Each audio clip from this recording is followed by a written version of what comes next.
नाज़रीन आदाब, मैं रिदा खानम आपका खैर मकदम करती हूँ सियासत टीवी के special program review of newspaper में। सियासत टीवी आपके लिए लेकर आए अखबार से रिलेटेड एक ऐसा प्रोग्राम जिसमें हम आपको आज के अखबारात की अहम खबरों के बारे में बताएंगे। इसमें सिर्फ अखबारें नहीं बल्कि आज की जो खास न्यूज़ हैं जो इस वक्त टीवी, अखबार और सोशल मीडिया की सुर्खियाँ बनी हुई हैं उनके बारे में तफसील से बात करेंगे। आज हमारे पास कुछ खास टॉपिक्स हैं जिन पर हम डिस्कशन करेंगे। तो सबसे पहले बात करते हैं कि गुजरात की राजनीति में बड़ी हलचल हुई है। सभी 16 मंत्रियों ने सीएम भूपेंद्र पटेल को इस्तीफा सौंप दिया है। और वहीं पर बात करते हैं बिहार चुनाव की, तो महागठबंधन में से वीआईपी चीफ मुकेश सहनी की नाराजगी दूर हो गई है। 15 सीटों पर सहमति बन चुकी है। और आखिरी खबर की बात करें तो बिहार के चुनावी माहौल में सीएम योगी का बेतुका बयान सामने आया है। उन्होंने विपक्ष पर निशाना साधते हुए कहा है कि यहाँ पर विकास नहीं, इनको बुर्का चाहिए। इन सारे टॉपिक्स पर बात करने के लिए हमारे साथ मौजूद है हमारे साथी अशर यासिर। आपका खैर मकदम है। शुक्रिया। तो सबसे पहले बात करते हैं गुजरात की। तो गुजरात में मंत्रिपरिषद विस्तार से एक दिन पहले यानी कि बीते कल मुख्यमंत्री भूपेंद्र पटेल को छोड़कर सभी 16 मंत्रियों ने अपना इस्तीफा राज्यपाल को सौंप दिया और राज्यपाल ने उनके इस्तीफे को स्वीकार कर लिया और उस पर सिग्नेचर भी कर दिए। राज्य सरकार ने सुबह ही घोषणा कर दी थी कि पटेल शुक्रवार को अपना मंत्रिपरिषद का विस्तार करेंगे और मुख्यमंत्री पटेल को छोड़कर सभी मंत्रियों ने अपना इस्तीफा जो है सौंप दिया था, इस्तीफा दे दिया था और आज मंत्री परिषद का जो है विस्तार शुरू हो चुका है। बिल्कुल, देखिए जिस तरह कल जिस तरह से मंत्री का पहले बयान आया था कि आज सारे मंत्री इस्तीफा दे देंगे जी। और कुल मंत्रियों की अगर तादाद देखी जाए तो लगभग 10 नए मंत्री शपथ ले सकते हैं। गुजरात के मौजूदा मंत्री परिषद में मुख्यमंत्री पटेल सहित 17 मंत्री हैं, 8 कैबिनेट स्तर के मंत्री, जबकि इतने ही राज्य मंत्री। कुल 182 सदस्यों वाली राज्य विधानसभा में सदन की कुल संख्या का 15% या 27 मंत्री हो सकते हैं जी। इस महीने की शुरुआत में गुजरात सरकार में राज्य मंत्री जगदीश ने केंद्रीय मंत्री सी पाटिल की जगह भारतीय जनता पार्टी की इकाई का अध्यक्ष बनाया गया था। उसके बाद से ये देखा जा रहा था कि शायद कुछ चेंजेस आ सकते हैं। चूँकि गुजरात में अगर कुछ गड़बड़ होता है तो वो सारा श्रेय जाता है देश के प्रधानमंत्री नरेंद्र मोदी और देश के गृह मंत्री अमित शाह को, क्योंकि वो उनका गृह राज्य है। अब वहाँ से अगर ये अचानक होता, सुबह मंत्री नहीं बोलते और अचानक अगर खबरें आती तो शायद कुछ हलचल मच सकती थी। लेकिन चूँकि पहले बता दिया गया था कि मंत्री अब अपना इस्तीफा दे देंगे और गवर्नर ने भी उसको स्वीकार कर लिया। अब उसके बाद फिर आज मंत्री शपथ ले रहे हैं। इसमें सबसे बड़ी बात ये कि इन मंत्रियों में आज जो है रिवाबा जडेजा, जो रविंद्र जडेजा की वाइफ हैं, वो जामनगर नॉर्थ सीट से विधायक हैं और वो भी मंत्री बन सकती हैं, ऐसा कहा जा रहा है। अब सारी चीज़ें यहाँ शुरू होती हैं कि क्या बीजेपी भी अब उन्हीं लोगों को ज़्यादा मंत्री बनाती है जिनकी चर्चा ज़्यादा होती है जी। रीज़न ये कि हम काफ़ी राज्यों में देखते हैं जहाँ भी बीजेपी की सरकार होती है या बीजेपी वहाँ पे सहयोगी पार्टी होती है, जिसकी सत्ता होती है उसके साथ, तो वहाँ पे ऐसे लोगों को ही मंत्री बनाया जाता है जो काफ़ी बहुचर्चित फेस होते हैं। अब जिस तरह से गुजरात की बात की जाए, गुजरात में काफ़ी मुख्यमंत्री बदले गए। एक मुख्यमंत्री का भी जो अहमदाबाद प्लेन क्रैश हुआ था उसमें उनकी मृत्यु भी हो गई थी। आनंदीबेन पटेल भी मुख्यमंत्री रही हैं, अभी वो उत्तर प्रदेश की राज्यपाल हैं। अब ये देखना है कि जो नई वाली कैबिनेट का विस्तार होगा इसमें कौन किस पद पे रहेगा। और अगर हर्ष सांघवी की बात करें तो कैबिनेट मंत्री बनाया जा सकता है उनको दोबारा से। हर्ष अभी जो है वहाँ पे गृह मंत्री हैं जी गुजरात के और काफ़ी यंग हैं वो, तो शायद उनको ही दोबारा से मंत्री बनाया जा सकता है। लेकिन सबसे अहम चीज़ ये कि अचानक चेंज कर देना सबको, उसके बाद एक नया मंत्री मंडल स्थापित करना, ये वाकई जो है काफ़ी टेंशन की चीज़ें होती हैं। लेकिन जहाँ पे बीजेपी की सरकार होती है वहाँ पे चीज़ें टेंशन की नहीं रहती हैं। अभी आप देखिए कई ऐसी जगह हैं जहाँ पे जो है चेंज किए जाते हैं, उसके बाद आप देखिए वहाँ पे बगावत शुरू हो जाती है जी। लेकिन बीजेपी में कभी कोई बगावत नहीं होती है। और गुजरात की बात की जाए, गुजरात में बिल्कुल बगावत नहीं होती है। उसका रीज़न ये है कि वहाँ पे चीज़ों को मैनेज किया जाता है। तो अभी जो मंत्रिमंडल का स्थापित होना है, जो कैबिनेट विस्तार होना है, उसके लिए अभी चीज़ें चल रही हैं। ये भी कहा जा रहा है कि जेपी नड्डा भी वहाँ मौजूद रहेंगे और देश के गृह मंत्री की बात की गई थी, लेकिन अभी वो फिलहाल बिहार दौरे पे हैं। अब देखना ये है कि शाम तक वो जाएंगे कि नहीं जाएंगे और इस मंत्रिमंडल में कितने लोगों को शामिल किया जाए, कितने नए चेहरे शामिल किए जाएंगे, ये देखना अहम होगा। जी, हालांकि मंत्रियों का जो इस्तीफा हुआ है, जैसा कि यासिर आपने कहा कि ये पहले से तय था कि मंत्रियों का इस्तीफा जो है दिया जाएगा, और उसके बाद कहा जा रहा है कि ये इस्तीफा जो हुआ है, जो मंत्रियों की आपसी सहमति से हुआ है, सभी की सहमति से हुआ है, वो 2027 में जो गुजरात में विधानसभा चुनाव होने वाले हैं, उसमें कहीं ना कहीं विरोधियों से जो चुनावी रणनीति है उससे निपटने के लिए ये सारे फैसले लिए गए हैं। देखिए, सबसे अहम चीज़ है कि 2027 में चुनाव होने हैं और उसको लेकर के इन्हें एक रणनीति बनानी, चूँकि अभी हम देख रहे हैं कि कांग्रेस पार्टी जो है गुजरात में अभी राहुल गांधी बहुत जा रहे हैं और कांग्रेस पार्टी अपनी पकड़ मजबूत करने पर लगी हुई है गुजरात में। आम आदमी पार्टी भी लगी हुई है, लेकिन आम आदमी पार्टी पे तो एक इल्ज़ाम लगा रहता है ना कि आम आदमी पार्टी के जो लोग आम आदमी पार्टी में थे वो लोग फिर बीजेपी में चले गए ना, तो एक ये टैग लग गया है यहाँ पे। दूसरी चीज़ ये, और ऐसा नहीं कि कांग्रेस के नहीं गए, लेकिन चूंकि कांग्रेस पुरानी पार्टी इसलिए कुछ लीडर्स गए, कुछ लीडर्स हैं। अभी आम आदमी पार्टी को लेकर के गुजरात में इतना लोग सक्रिय नहीं है, लेकिन जितना कांग्रेस को लेकर के चीज़ें चेंज हो रही हैं। अगर बात की जाए, जो वहाँ के पुराने लीडर्स थे वो भी अब एक्टिव हो गए हैं और 2027 में जो चुनाव होना उसको लेकर तैयारियाँ की जा रही हैं। लेकिन एक मंत्रिमंडल में जिन लोगों को शामिल किया जा सकता है उसमें जो है ईश्वर सिंह पटेल, रमेश भाई कटारा, रिवाबा जडेजा, पूनम भाई वरांडा, ईश्वर भाई परमार और मनीष बने वकील को भी मंत्रिमंडल में शामिल किया जा सकता है। अब ये भी देखना है कि मंत्रिमंडल से जो लोग हटाए गए हैं उनको क्या काम दिया जाएगा, और ये भी कहा जा रहा है कि इन लोगों को शायद वही काम दिया जाएगा कि आने वाले 2027 के चुनाव के लिए आपको अच्छे से प्रिपरेशन करनी है, क्योंकि आप मंत्री रह चुके हैं, आपको चीज़ों के बारे में नॉलेज है जी। तो जिस तरह से गुजरात में चीज़ों को चेंज किया गया है, लेकिन मुख्यमंत्री वही रहेंगे, ये भी एक अहम चीज़ है कि हमने ये भी देखा गुजरात में मुख्यमंत्री भी चेंज हो जाते हैं, लेकिन इस बार मुख्यमंत्री को चेंज नहीं किया गया जी।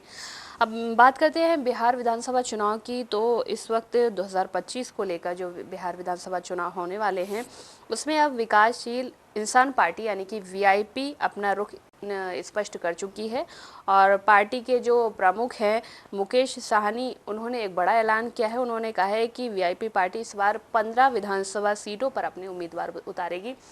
तो इससे पता लगता है कि आपसी सहमति से इन सारी चीज़ों में सीट शेयरिंग का जो है फॉर्मूला उनका सक्सेस हो चुका है, फाइनल हो चुका है। और कहीं ना कहीं जिस तरह से वीआईपी पार्टी के जो प्रमुख हैं वो बगावत पर उतर आए थे यासिर, तो उसमें उनकी जो महागठबंधन है उसमें कहीं ना कहीं सब कुछ ठीक हो चुका है।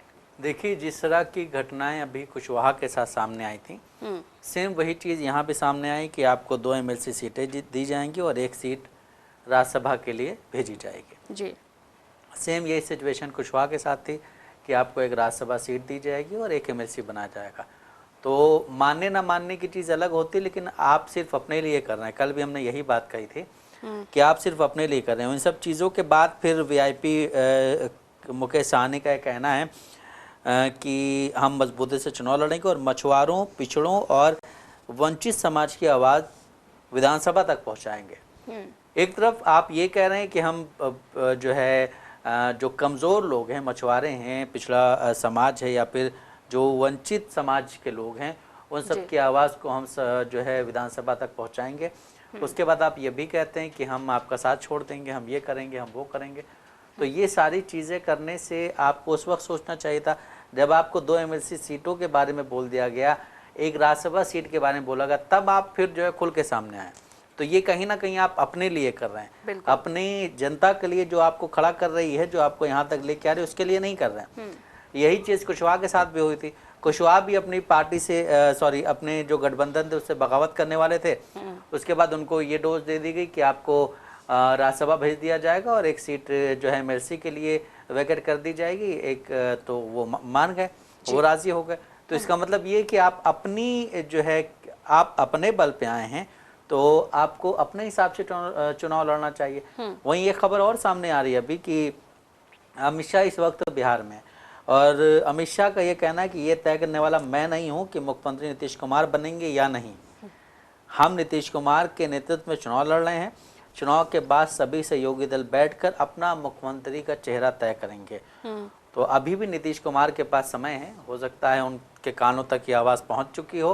और जिस तरह से हमने देखा कि महाराष्ट्र में बोला गया था कि हम एकनाथ शिंदे के चेहरे पे चुनाव लड़ेंगे, एकनाथ शिंदे बहुत ही खुश थे और बढ़ चढ़ के चुनाव में हिस्सा लिया उन्होंने, और जहाँ जहाँ जो जो चीज़ें करनी थी सारी चीज़ें की गई। उसके बाद फिर जब इलेक्शन हो गए, बीजेपी को ज़्यादा सीटें मिल गई, तो उन्होंने एकनाथ शिंदे को साइड कर दिया जी। मतलब डिप्टी सीएम बनाना एक वैसे ही होता है कि आपको एक लॉलीपॉप टाइप दे दिया जाता है कि आप मतलब बैठे रहेंगे, लेकिन आपका कोई काम वैसा नहीं है जी। आपको मंत्रालय दे दिए जाएंगे, और मंत्रालय भी उनका ये कहना है एकनाथ शिंदे कि ऐसे दिए गए जिसका ज़्यादा काम नहीं है। तो आप ये भी देखिए कि नीतीश कुमार के बारे में भी अभी यही कहा जा रहा है। देश के गृह मंत्री और बीजेपी के सबसे बड़े लीडर अगर ये बात कह रहे हैं कि हमने ये नहीं बोला कि मुख्यमंत्री कौन बनेगा, हम नीतीश कुमार के चेहरे पे चुनाव लड़ेंगे, उसके बाद फिर सारे गठबंधन दल के लोग बैठ करके अपना सीएम चेहरा चुनेंगे जी। तो अगर अभी भी नीतीश कुमार को चीज़ें समझ में नहीं आ रही हैं, चूँकि आपने 101 सीटों पे बीजेपी को राज़ी कर दिया है, बीजेपी को भी 101 सीट दी, आपने भी 101 सीट ली है, तो इसका मतलब ये है कि बीजेपी अगर बराबर सीटों पे आ जाती है तो वो आपको कमज़ोर करने पे लग जाएगी। और इंटरनल सूत्रों से जो खबरें आ रही हैं वो ये भी आ रही हैं कि जेडीयू के कई सारे लीडर्स ऐसे हैं जो अनऑफिशियली बीजेपी में शामिल हो गए हैं। अब अगर कुछ ऐसी चीज़ें होती हैं तो मुझे लगता है कि जेडीयू अगर बीजेपी वहाँ पे जाके खेल करती तो शायद जेडीयू टूट सकती है, पूरी तरह से खत्म हो सकती है, बिल्कुल खत्म हो जाएगी और फिर आपके पास कुछ नहीं रहेगा। अभी नीतीश कुमार के पास समय है, शायद अगर वो चीज़ों को भांप रहे हैं या चीज़ों को देख रहे हैं तो शायद वो इस गठबंधन में, हम ये नहीं कह रहे हैं कि आप गठबंधन छोड़ दीजिए, लेकिन बीजेपी के लिए खतरा पैदा कर दीजिए कि आपको 50 से 60 सीटों पर ही चुनाव लड़ना, उससे ज़्यादा सीटें हम नहीं देंगे आपको। लेकिन आप पहले क्यों राज़ी हो? कल भी आपने ये बात बोली थी कि जब मीटिंग होती है सीट शेयरिंग की, उस दौरान सारी पार्टी के लीडर्स बैठे होते हैं, तब इन चीज़ों पे हामी भरना चाहिए, या अगर आपको नहीं करना है, नाराज़गी जाहिर करनी तो वो भी करनी चाहिए, लेकिन उसके बाद फिर आपके पास कोई पुख्ता वो होना चाहिए, वजह होनी चाहिए जिसकी वजह से आप इन चीज़ों पे बात कर सकें कि नहीं हमें नहीं चाहिए इतनी सीटें, या फिर हम आपको इतनी सीटें नहीं देंगे। सबसे बड़ी चीज़ ये है कि अभी नीतीश कुमार किस सिचुएशन से गुजर रहे हैं ये उन्हें पता होगा, क्योंकि उनको भी इनडायरेक्टली कहीं ना कहीं ये फील हो रहा होगा कि अब मेरी कुर्सी खतरे में लग रही है। और नीतीश कुमार के बारे में कहा जाता है जब भी उनको अपनी कुर्सी खतरे में लगती है तो वो कोई ऐसा पासा खेल देते हैं जिससे फिर उनकी कुर्सी 5 साल के लिए मजबूत हो जाती है। तो अभी भी उनकी कुर्सी खतरे में है। अब ये देखना है कि वो इलेक्शन तक या इलेक्शन के बाद ऐसा क्या फैसला लेते हैं कि बिहार की राजनीति अगर चेंज होती है, बिहार की राजनीति में कोई चेंज आता है तो वो दिल्ली तक उसकी गूंज पहुंचेगी। जी, आपने जो उनकी बात की अमित शाह की अमित शाह ने कहा है कि नीतीश कुमार के चेहरे पर हम चुनाव लड़ेंगे बिहार में, तो उसमें कल एक ट्वीट सामने आया था कि जिसमें लिखा गया था कि नीतीश कुमार अंदर गए तो भंडारा खत्म और बाहर आए तो चप्पल चोरी। उनकी हालत ऐसी हो चुकी है। बिल्कुल, नीतीश कुमार की हालत ऐसी हो चुकी है। और इस तरह हमने देखा कि भाजपा ने जो अपनी एक लिस्ट जारी की है जिसमें कितने लोग जो हैं कैंपेनिंग के लिए जाएंगे, तो उसमें एक नाम योगी आदित्यनाथ का भी है। और योगी आदित्यनाथ कल ही जा कर के वहाँ पे अपना भाषण देखें, और भाषण वाकई काफ़ी कंट्रोवर्शियल था। उन्होंने बोला कि जो यहाँ की विपक्षी पार्टियाँ हैं उनको बिहार के डेवलपमेंट से मतलब नहीं, बुरके से मतलब है जी।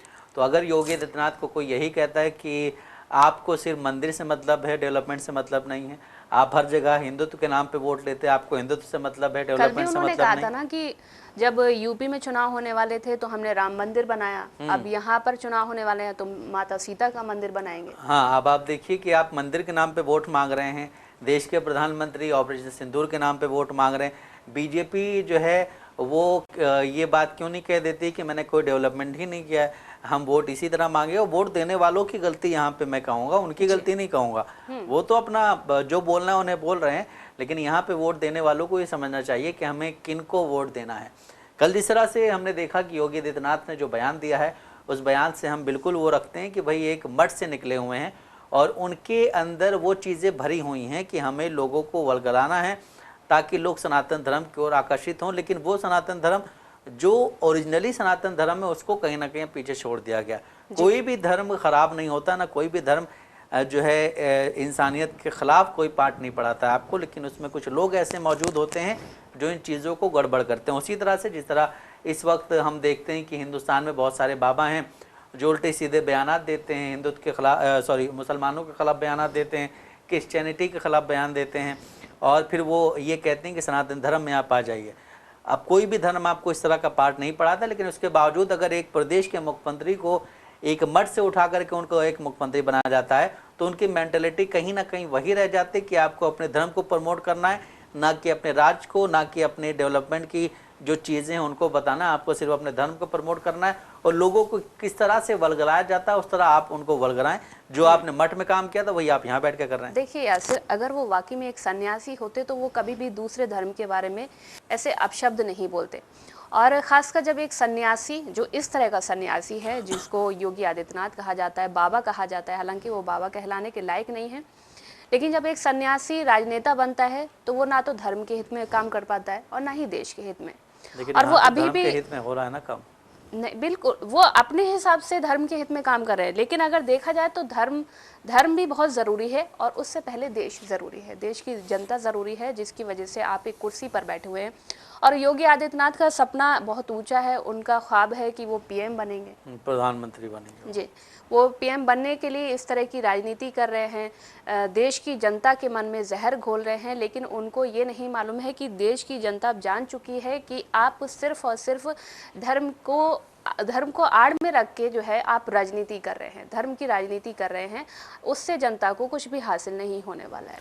देखिए, आप कहीं ना कहीं अभी आप इससे पहले महाराष्ट्र में गए थे तो आपने एक बड़ा ही वाहियात बयान दिया था।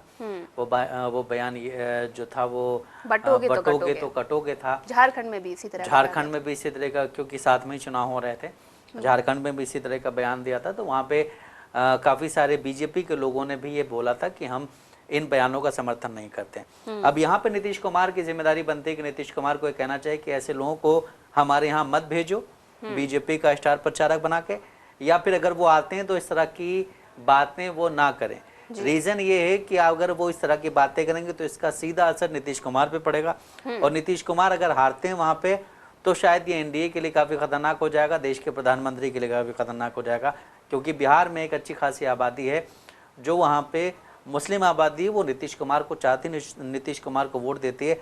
लेकिन अब अगर इस तरह की बातें होंगी, इस तरह की चीज़ें होंगी, तो मुझे नहीं लगता कि नीतीश कुमार को वो आबादी आकर के वोट करेगी। क्योंकि जब एक तरफ बुर्के की बात आती है, एक तरफ हिंदू धर्म की बात आती है, एक तरफ हिंदू मुसलमान की बात आती है, तो शायद किसी को एक चीज़ चुननी होती है, वो अगर वो चीज़ चुन लेगा तो ये नीतीश कुमार के लिए खतरा पैदा हो जाए। अगर देखिए, योगी आदित्यनाथ वाकई में अपने धर्म की वजह से धर्म के लोगों को बहुत चाहने वाले हैं, तो यूपी में जो घटनाएं हुई हैं, अभी हाल फिलहाल की जो रायबरेली की घटना है यासिर, जहां एक दलित व्यक्ति को, वाल्मीकि समाज के व्यक्ति को पीट कर मार दिया, और उसने आखिरी वक्त में कहा था कि उन्होंने राहुल गांधी का नाम लिया था, जिसके बाद उन्होंने कहा था मारने वालों ने कि यहाँ पर बाबा की सरकार है। उसके बारे में योगी आदित्यनाथ कुछ नहीं कह पा रहे हैं। हालांकि उसके बाद हमने देखा कि वहाँ पर एक वीडियो भी जारी हुआ था उनके परिवार वालों का, जिसमें उनको ऐसा लग रहा है कि डरा धमका कर कहा जा रहा है कि राहुल गांधी हमारे यहाँ ना आए, और हम जो है इस सरकार के फैसले से बहुत खुश हैं और सरकार हमारे हित में काम कर रही है। लेकिन उसके 1 घंटे के बाद ही राहुल गांधी वहाँ पर पहुँच गए और उनके परिवार से मिले, और उनके परिवार ने जिस तरह से शिकायतें की थी वो वाकई में देखने वाली थी। बिल्कुल, देखिए उत्तर प्रदेश में बहुत सारी चीज़ें ऐसी हैं जो संविधान विरोधी चीज़ें चल रही हैं, इस देश के कानून के विरोधी चीज़ें चल रही हैं, लेकिन वहाँ के प्रशासन को ये नहीं पता है कि अगर आज हम ये कर रहे हैं, कल कोई और सरकार आएगी तो शायद हमारे साथ उतनी अच्छी चीज़ें ना हो। तो वहाँ पे सबसे बड़ी चीज़ प्रशासन की है कि अगर सरकार की तरफ से कोई भी आदेश आता है तो आपको उसको थोड़ा सा जो है अच्छे से पेश आना चाहिए। क्योंकि आज के बाद आप अभी हैं, क्या पता आप तो सर्विस में रहेंगे ना, बिल्कुल, सरकारें आती जाती रहेंगी, आप तो सर्विस में रहेंगे। इसके बाद कोई सरकार आएगी वो आप पे कुछ अगर एलिगेशन लगा दे, आपको कुछ दिन के लिए सस्पेंड कर दे, आपको परेशान किया जाए, या कोई ऐसी जगह भेज दिया जाए जहाँ पे आपके हाथ पैर बंद जाएं, बिल्कुल आप कुछ ना कर सके, तो ये आपके लिए परेशानी का सबब बन जाएगा। जी। तो जैसा कि नाजरीन आपने देखा कि हमने आपको न्यूज़पेपर के ज़रिए हम खबरों से रूबरू कराए। ऐसी ज़रूरी खबरों से रूबरू होने के लिए हमारे साथ इस प्रोग्राम से जुड़े रहें, और अगर आपकी इस प्रोग्राम से रिलेटेड कोई भी राय है तो हमें कमेंट बॉक्स में ज़रूर लिखें। इसी के साथ हमारा प्रोग्राम ये ख़त्म होता है। मुझे और मेरे साथी अशर यासिर को इजाज़त। आप बने रहें सियासत टीवी के साथ। अल्लाह हाफ़िज़।